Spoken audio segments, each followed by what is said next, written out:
Үш жолаушы бір бұлақтың басында бір-біріне кез болыпты. Бұлақ тастақ жерден шыққан екен.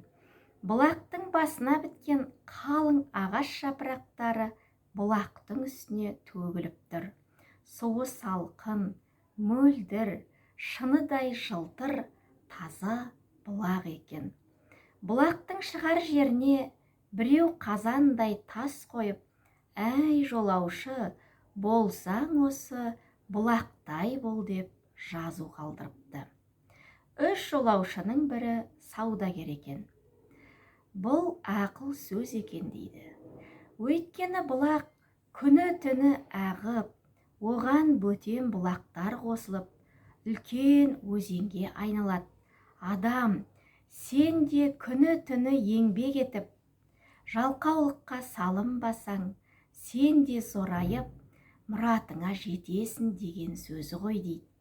Екінші жолаушы мүсәпір молда екен.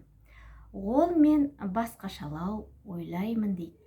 Өйткені бұл бұлақ сусағанның шөлін қалдырып, ыстықтағанды салқындатып, ол үшін қызметіне ешқандай ақы дәметпейді.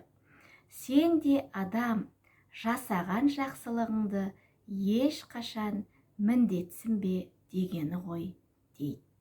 Үшінші жолаушы көркем келген әдемі жігіт екен. Ол маған бір бөтен ой келді дейді.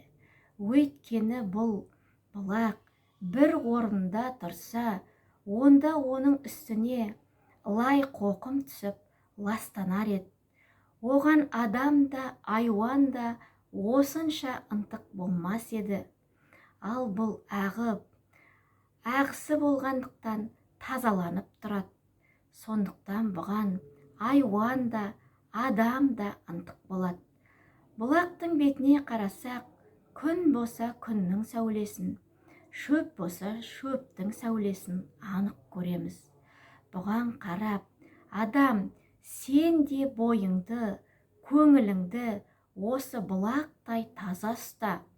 Көңіліңнің реуші сыртқа ашық көрініп тұрсын дегені ғой дейді.